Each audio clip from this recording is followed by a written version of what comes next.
saya tawarkan untuk tidak dibacakan. Yang dibacakan adalah yang lengkap adalah pertimbangannya. Saya tawarkan kepada pemohon, apakah setuju? Setuju yang mulia. Setuju ya. Kepada termohon? Setuju ya. Baik ya, kita mulai. Bismillahirrahmanirrahim. Putusan nomor 10 Pitpra 2024 PN Bandung. Demi keadilan berdasarkan ketuhanan Yang Maha Esa, Pengadilan Negeri Kelas 1A Khusus Bandung yang mengadili perkara pra-peradilan dalam tingkat pertama telah menjatuhkan putusan sebagai berikut dalam perkara antara Peggy Setiawan, lahir di Cirebon, umur 27 tahun, agama Islam, beralamat di Dusun 1, Blok Simaja, RT 04 RW 002, Desa Kepongpongan, Kecamatan Talun, Kabupaten Cirebon. Dalam hal ini diwakili oleh para kuasanya yaitu 1. Sugianti Iriani SH, 2. Adnan Miftahul Hayat SH, 3. Muhammad Imanullah SH MKN, 4. Melani SH MH, 5. Dr. Umi Maskana SH MHum, 6. MN Insang Nasruddin SH, 7. KM Ibnu Sina Jainuddin SHMH, 8. Aprian Setiawan SHMH, 9. Rio Damas Putra SH, 10. Asep Muhyiddin SHMH, 11. Mukhtar Effendi SHMH, 12. Imelda Damesari SH CPL, 13. Rahim Syah Putra SH, 14. Gideon Manurung SH, 15. Oji Tantowi SH, 16. Sunan Bendung SH, 17. Adah Ati Suryati SH, 18. Marwan Iswandi SHMH, 19. Nicholas Johan Kili Kili SHMH, 20. Nicholas Rapel Kili Kili SH, 21. Agus Firman Panjaitan SH, dan 22. Jidin Siagian SHMH. Kesemuanya adalah advokat dan konsultan hukum yang tergabung pada kantor Law Office Sugianti Iriani SH dan rekan yang berkedudukan di Jalan Salam 12B, Blok Kapling, Kelurahan atau Desa Kepongpongan, Kecamatan Talun, Kabupaten Cirebon, Jawa Barat, berdasarkan surat kuasa khusus tertanggal 8 Juni 2024, selanjutnya disebut sebagai pemohon. Melawan Kepolisian Negara Republik Indonesia, CQ Kepala Kepolisian Daerah Jawa Barat, CQ Direktur Reserse Kriminal Umum Polda Jawa Barat, yang berkedudukan di Jalan Soekarno-Hatta nomor 748 Cimencrang, Kecamatan Gede Bage, Kota Bandung, Jawa Barat. Dalam hal ini diwakili oleh para kuasanya yaitu Kombes Polisi Nur Hadi Handayani SHMSI, AKBP Susi Bina Kurniati SHMH, AKBP Reni Marta Liana SHMM, 4. Pembina tingkat 1 Dr. Anang Usman SHMSI, AKBP Rudi Trihandoyo SEMH, Kompol Deni Muktamar Esos SH, AKP Muhammad Maryadi SH, AKP Aprijal Wahyudi Ahmad SIKMM, Penata tingkat 1 Ajat Sudrajat SH, AKP Anggi Eko Prasetyo STK SIK, Ibda Sumardi SHMH, Ibda Nopan Sarip Hidayat SH, Aibtu Heri Wibowo SH, Aibtu Roni Effendi Sembiring SH, dan Bribka Anwar Hadi SH.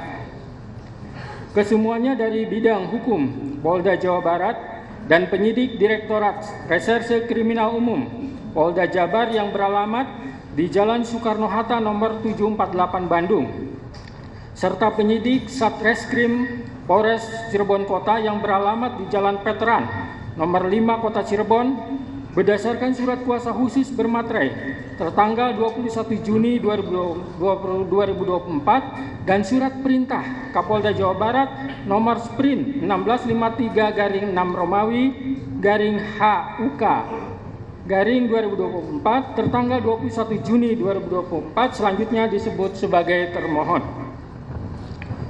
Pengadilan negeri tersebut setelah membaca penetapan Ketua Pengadilan Negeri Bandung nomor 10 Pitpra 2024 PN Bandung tertanggal 11 Juni 2024 tentang penunjukan hakim untuk mengadili perkara ini.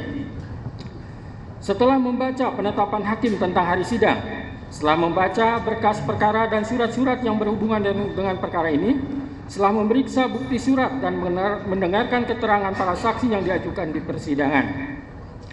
Tentang duduk perkara, menimbang bahwa pemohon melalui surat permohonannya tertanggal 11 Juni 2024 yang telah didaftarkan di Kepanitraan PN Bandung di bawah register perkara nomor 10 Pitpra 2024 PN Bandung telah mengajukan permohonan pra peradilan dengan alasan sebagai berikut. Permohonan dianggap dibacakan. Menimbang bahwa pada hari Senin tanggal 1 Juli 2024 sebagaimana persidangan yang telah ditetapkan untuk pemohon hadir para kuasanya, begitu juga untuk termohon hadir para kuasanya di persidangan. Menimbang bahwa terhadap permohonan pra peradilan yang diajukan oleh pemohon tersebut, termohon telah mengajukan jawabannya tertanggal 2 Juli 2024 sebagai berikut, dianggap dibacakan.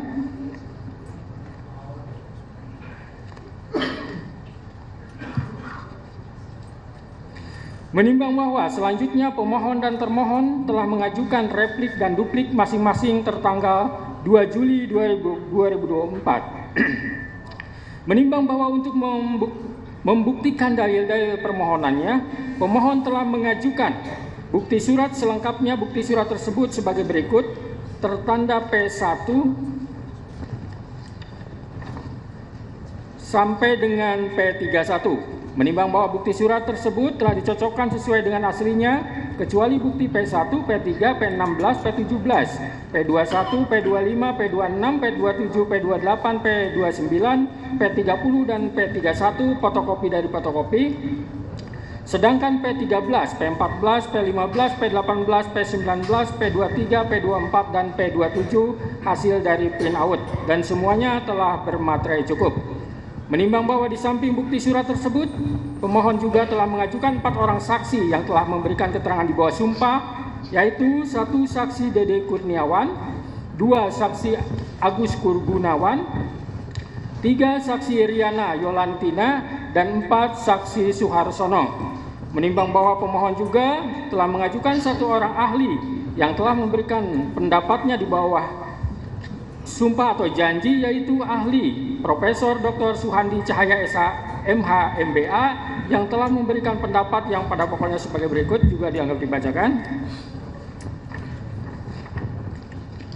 Menimbang bahwa untuk membuktikan dalil-dalil sangkalannya, termohon telah mengajukan bukti surat selengkapnya. Bukti surat tersebut yaitu sebagai berikut: bukti surat T1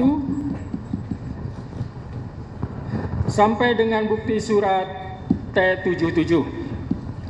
Menimbang bahwa bukti surat tersebut telah dicocokkan sesuai dengan aslinya, kecuali bukti surat T1, T15, T16, T17, T18, T32, T33, T45, T46, T47, T48, dan T75. Fotokopi dari fotokopi, dan semuanya telah bermaterai cukup. Menimbang bahwa termohon di dalam perkara pra peradilan akuo tidak mengajukan saksi, akan tetapi telah mengajukan 1 orang ahli, yaitu Profesor Dr.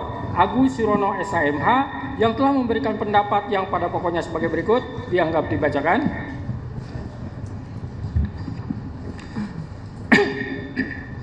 Menimbang bahwa baik pemohon maupun termohon telah mengajukan kesimpulan tertulis masing-masing tertanggal 5 Juli 2024. Menimbang bahwa selanjutnya para pihak menyatakan tidak akan mengajukan sesuatu apapun lagi ke persidangan dan mohon putusan.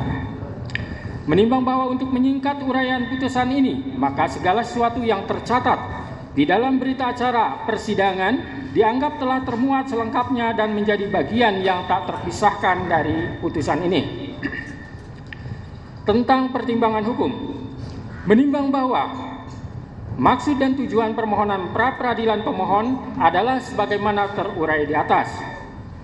Menimbang bahwa pada pokoknya menurut pemohon, penetapan tersangka kepada pemohon berdasarkan surat ketetapan nomor S-TAP garing 90 garing 5 Romawi garing Res 1.24 garing 2024 garing Distres Krimum tanggal 21 Mei 2024 atas nama Peggy Setiawan beserta surat yang berkaitan lainnya dinyatakan tidak sah dan batal demi hukum.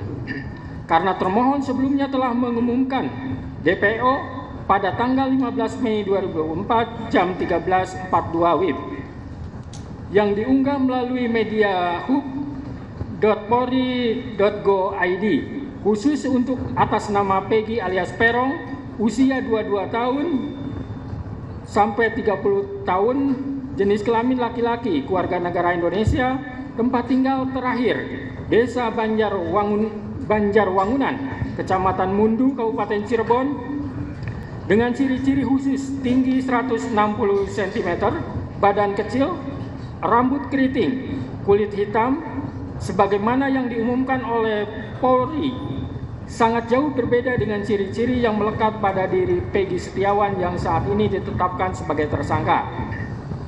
Bahwa untuk dapat disebut seseorang DPO, maka mengacu pada pasal 17 angka 6 Perkap Kapolri nomor 6 tahun 2019 tentang manajemen penyidikan menyebutkan tersangka yang telah dipanggil untuk pemeriksaan guna penyidikan perkara dan tidak jelas keberadaannya dicatat di dalam daftar pencarian orang dan dibuatkan surat pencarian orang.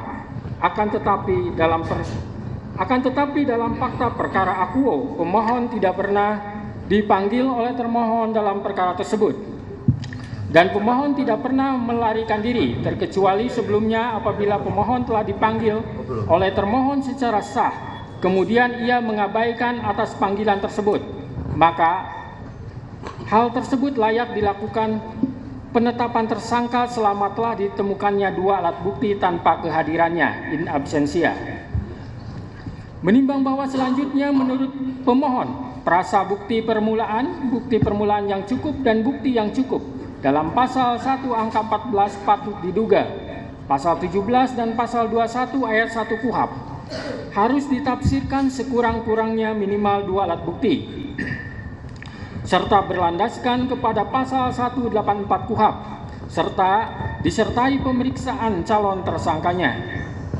Kecuali tindak pidana yang penetapannya tersangkanya dimungkinkan dilakukan tanpa kehadiran in absentia.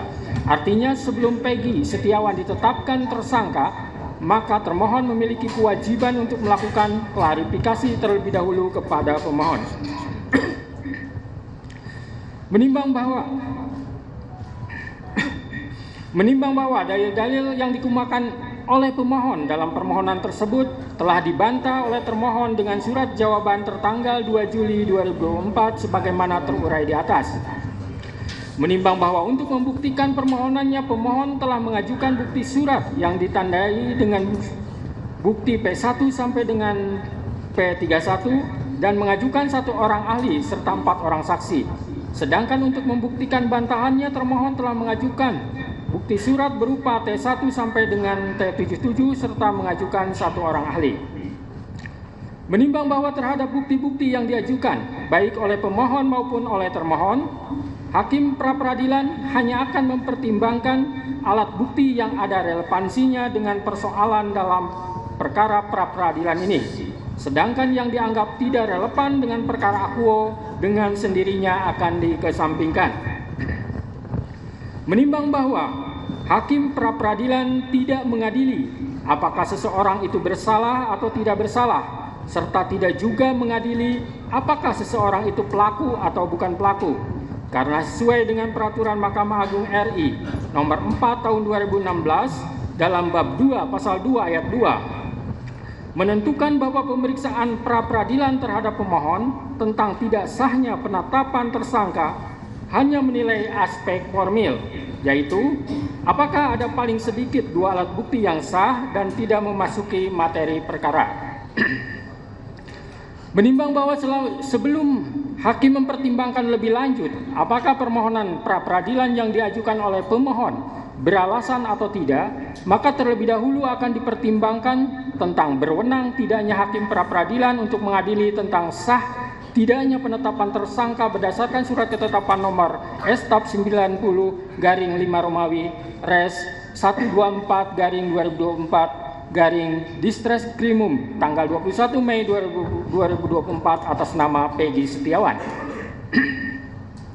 Menimbang bahwa lembaga pra-peradilan adalah merupakan lembaga yang bertujuan untuk mengawasi secara horizontal proses penegakan hukum yang dilakukan oleh penyidik dan penuntut umum, yaitu untuk menguji apakah penyidik atau penuntut umum dalam melaksanakan tugas dan wewenangnya dalam proses penyidikan atau penuntutan telah sesuai dengan ketentuan hukum dan undang-undang yang berlaku, di mana undang-undang telah menentukan secara limitatif kewenangan lembaga pra-peradilan sebagaimana diatur dalam pasal 77 huruf A KUHP, yaitu untuk memeriksa dan memutus a.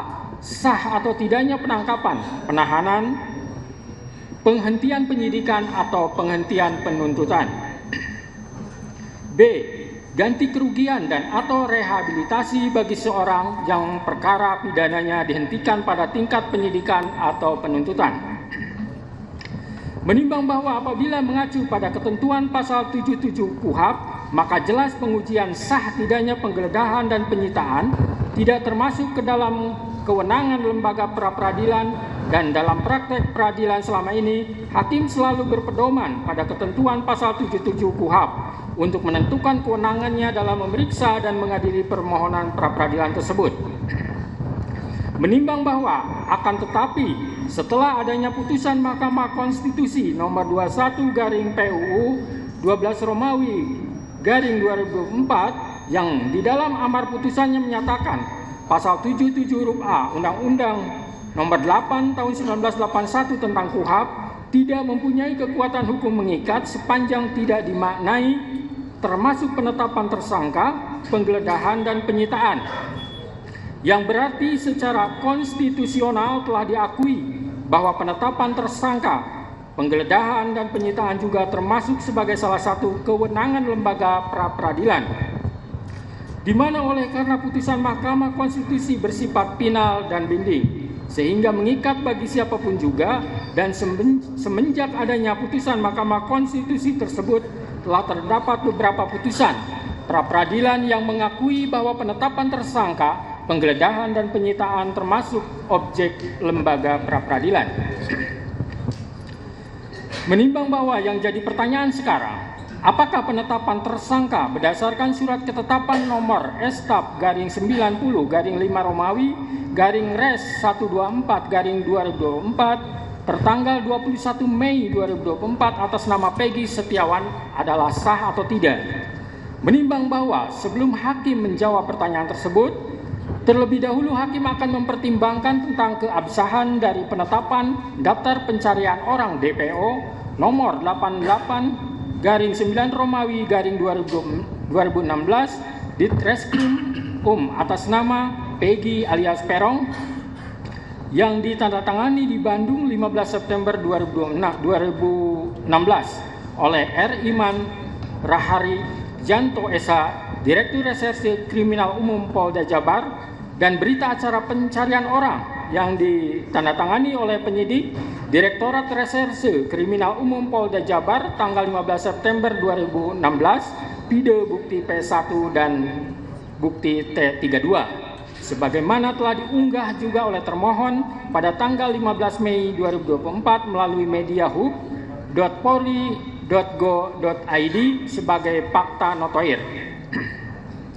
Menimbang bahwa dalam permohonannya pemohon telah mendalilkan bahwa pemohon tidak pernah dipanggil oleh termohon dalam perkara tersebut dan pemohon tidak pernah melarikan diri.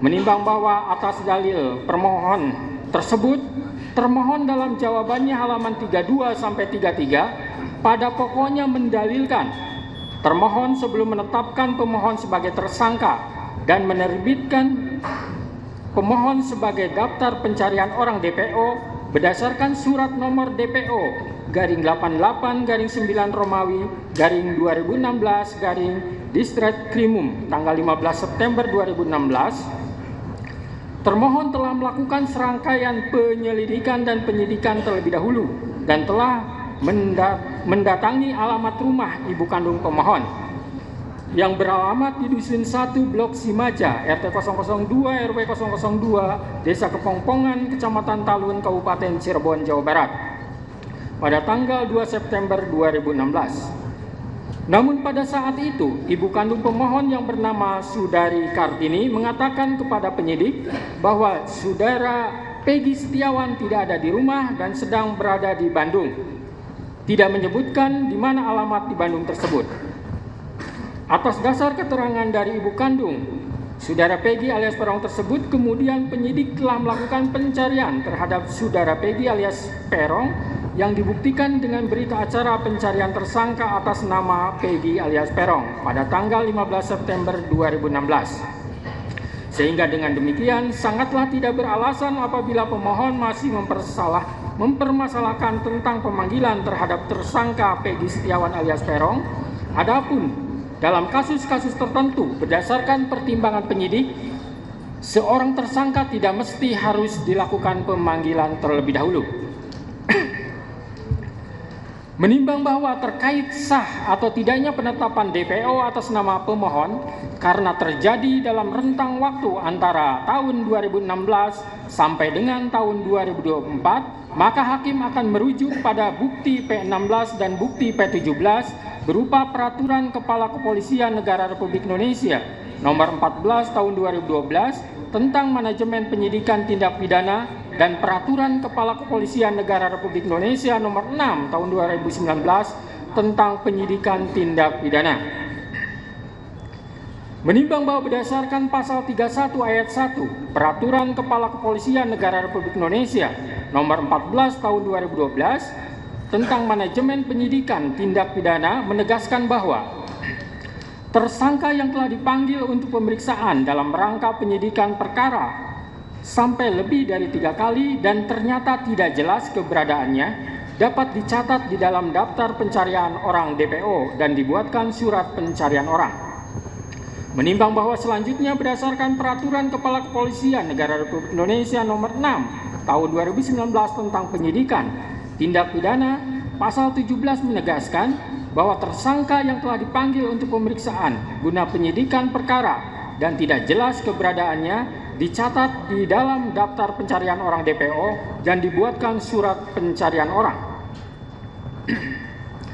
Menimbang bahwa setelah hakim mencermati semua bukti dari termohon, tidak ada satupun bukti adanya surat panggilan yang dilayangkan oleh termohon kepada pemohon, sehingga pemohon tidak mengetahui dirinya masuk ke dalam daftar pencarian orang DPO.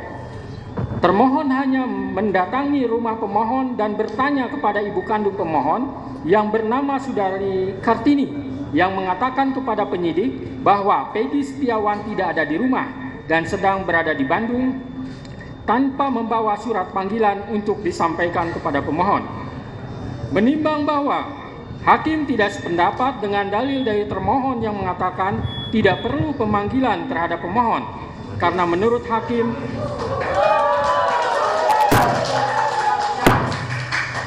jangan ditanggapi dulu ya sebelum selesai baca putusan. Saya lanjutkan. Menimbang bahwa hakim tidak sependapat dengan dalil dari termohon yang mengatakan tidak perlu pemanggilan terhadap pemohon karena menurut hakim pemohon dan keluarganya berhak mengetahui bahwa dirinya masuk ke dalam daftar pencarian orang DPO guna pembelaan diri, terlebih lagi kewajiban harus adanya pemanggilan tersebut secara nyata dan tegas telah diatur dalam Peraturan Kepala Kepolisian Negara Republik Indonesia Nomor 14 Tahun 2012 tentang Manajemen Penyidikan Tindak Pidana dan Peraturan Kepala Kepolisian Negara Republik Indonesia Nomor 6 Tahun 2019 tentang Penyidikan Tindak Pidana. Sehingga dengan demikian, menurut hakim penetapan DPO atas nama pemohon yang terjadi dalam rentang waktu antara tahun 2016 sampai tahun 2024 tidak sah menurut hukum.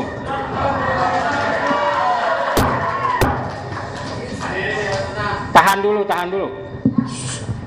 Menimbang bahwa selanjutnya hakim akan mempertimbangkan terkait penetapan tersangka berdasarkan surat ketetapan nomor S/90/5 Romawi /Res 124/2024 Diskrimum tanggal 21 Mei 2024 atas nama Peggy Setiawan adalah sah atau tidak. Menimbang bahwa pemohon mendalilkan menurut pemohon prasa bukti permulaan yang cukup dan bukti yang cukup dalam pasal 1 angka 14 patut diduga Pasal 17 dan Pasal 21 ayat 1 KUHP harus ditafsirkan sekurang-kurangnya minimal 2 alat bukti serta berlandaskan kepada Pasal 184 KUHP disertai pemeriksaan calon tersangkanya, kecuali tindak pidana yang penetapan tersangkanya dimungkinkan dilakukan tanpa kehadiran in absentia. Artinya sebelum Peggy Setiawan ditetapkan tersangka, maka termohon memiliki kewajiban hukum untuk melakukan klarifikasi terlebih dahulu pada pemohon. Menimbang bahwa terkait dalil termohon dalam jawabannya pada halaman 27 sampai 28 yang pada pokoknya menegaskan bahwa penetapan tersangka yang dilakukan oleh termohon sudah memenuhi syarat-syarat sebagaimana dimaksud dalam A. Pasal 1 angka 14 Undang-Undang Nomor 8 Tahun 1981 tentang hukum acara pidana menyebutkan bahwa tersangka adalah seseorang yang karena perbuatannya atau keadaannya berdasarkan bukti permulaan patut diduga sebagai pelaku tindak pidana. B.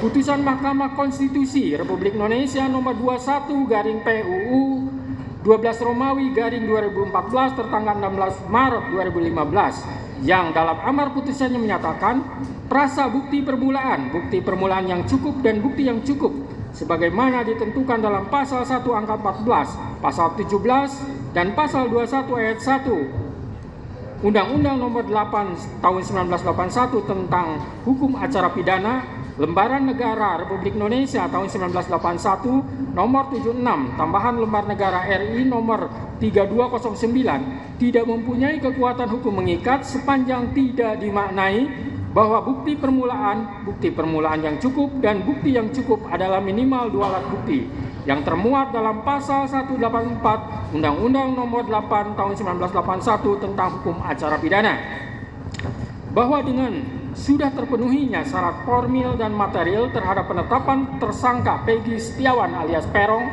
maka secara yuridis tindakan termohon akuo adalah sudah sesuai dengan prosedur hukum. Menimbang bahwa sebagaimana dalil pemohon yang telah dibenarkan oleh termohon dihubungkan dengan bukti P9, T33, T34, dan T67 telah terbukti bahwa pemohon ditetapkan sebagai tersangka berdasarkan surat ketetapan tersangka nomor S/TAP garing 90 garing 5 Romawi garing Res 124 garing 2024 garing Diskres Krimum tanggal 21 Mei 2024. Selanjutnya pemohon telah diperiksa sebagai tersangka sebagaimana berita acara pemeriksaan tersangka Peggy Setiawan alias Peron tertanggal 22 Mei 2024 dan tanggal 12 Juni 2024. Menimbang bahwa dari bukti P9, bukti T33, T34, dan T67 tersebut telah terbukti pemohon ditetapkan sebagai tersangka pada tanggal 21 Mei 2024 dan baru diperiksa sebagai tersangka besoknya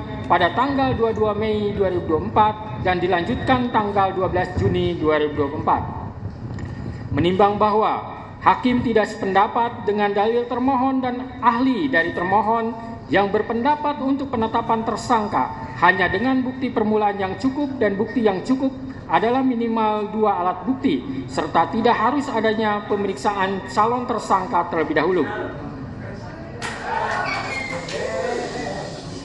Menurut hakim, penetapan tersangka tidak hanya dengan bukti permulaan yang cukup dan bukti yang cukup adalah minimal 2 alat bukti, tetapi juga harus diikuti adanya pemeriksaan calon tersangka terlebih dahulu. Karena hal tersebut sudah jelas dan tegas termaktub dalam putusan Mahkamah Konstitusi nomor 21 garing PUU 12 Romawi garing 2014 tertanggal 16 Maret 2015.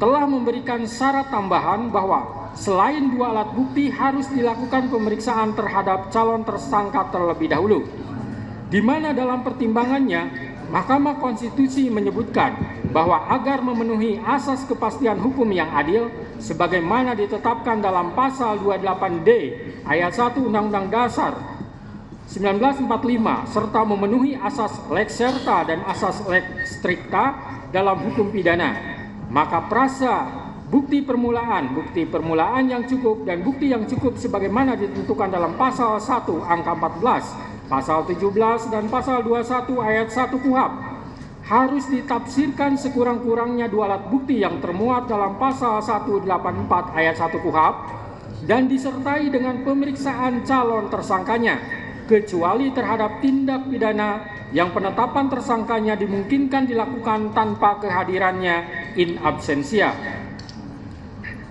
Menimbang bahwa pemeriksaan calon tersangka walaupun tidak dicantumkan dalam amar putusan, melainkan dibunyikan dalam pertimbangannya, akan tetapi putusan Mahkamah Konstitusi tersebut bersifat final dan mengikat, maka sepatutnya isi putusan seluruhnya harus dipatuhi terlebih lagi oleh penegak hukum.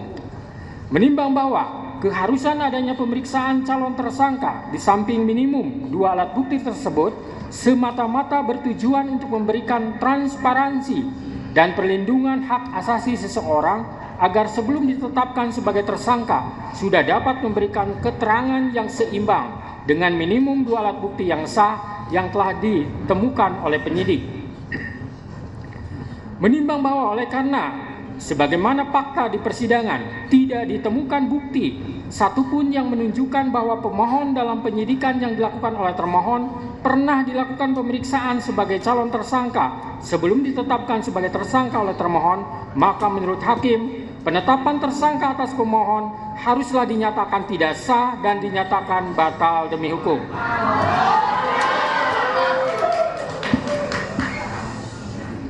Menimbang bahwa berdasarkan pertimbangan di atas, maka alasan-alasan permohonan pra-peradilan yang diajukan oleh pemohon haruslah dinyatakan beralasan menurut hukum dan patut dikabulkan. Menimbang bahwa oleh karena penetapan pemohon sebagai tersangka didasarkan pada penyidikan yang tidak sah, maka seluruh tindakan termohon terhadap pemohon menjadi tidak sah.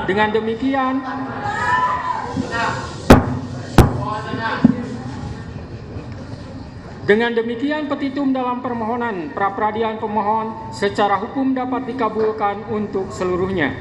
Menimbang bahwa oleh karena permohonan pra-peradilan pemohon telah dinyatakan dikabulkan untuk seluruhnya, maka biaya yang timbul dalam perkara ini dibebankan kepada negara. Memperhatikan Undang-Undang Nomor 8 Tahun 1981, Putusan Mahkamah Konstitusi Nomor 21/PUU 12 Romawi 2014 serta peraturan lain yang bersangkutan, mengadili 1. Mengabulkan permohonan pra-peradilan pemohon untuk seluruhnya. 2. Menyatakan proses penetapan tersangka kepada pemohon berdasarkan surat ketetapan nomor STAP/90/5 Romawi /Res 124/2024 tanggal 21 Mei 2004 atas nama Peggy Setiawan beserta surat yang berkaitan lainnya dinyatakan tidak sah dan batal demi hukum.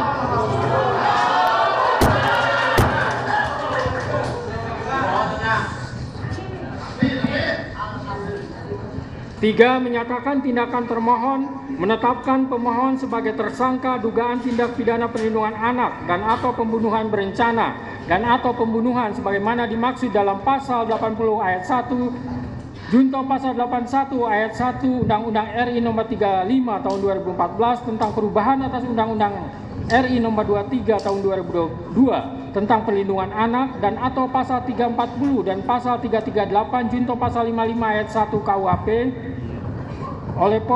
oleh Polri Daerah Jawa Barat Direktorat Reserse Kriminal Umum termohon adalah tidak sah dan tidak berdasarkan atas hukum.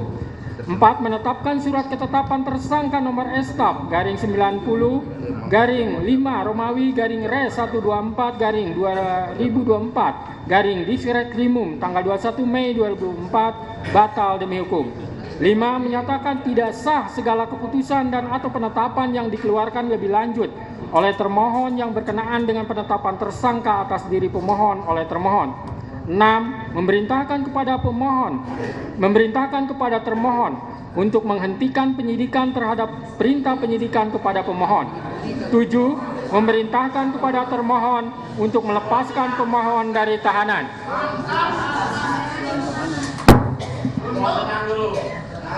8. Memulihkan hak pemohon dalam kemampuan, kedudukan, dan harkat serta martabatnya seperti sedia kala dan 9 membebankan biaya perkara kepada negara. Demikianlah diputus pada hari ini Senin, tanggal 8 Juli 2024 oleh Eman Sulaiman sebagai Hakim Tunggal. Berdasarkan penetapan Ketua Pengadilan, putusan tersebut diucapkan dalam persidangan yang terbuka untuk umum pada hari ini oleh hakim tersebut dengan dibantu oleh Muhammad Al-Atta sebagai panitera pengganti pada PN Bandung dengan dihadiri oleh kuasa pemohon dan kuasa termohon.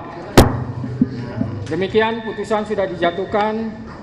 Intinya permohonan pra peradilan dari pemohon dikabulkan.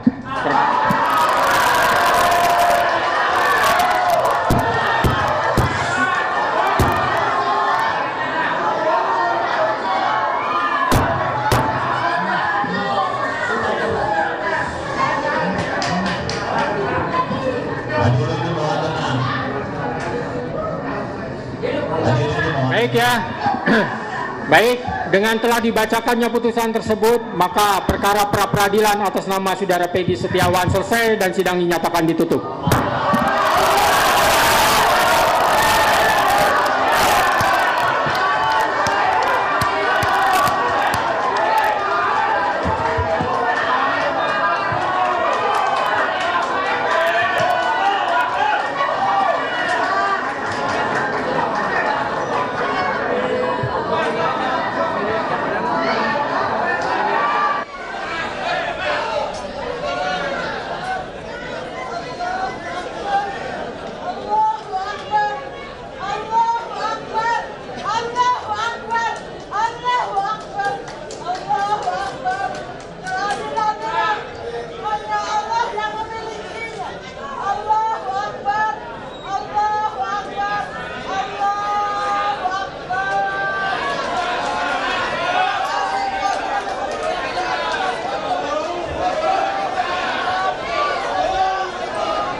Mohon perhatian hadirin, dimohon tenang. Mohon perhatian. Mohon perhatian untuk para pengunjung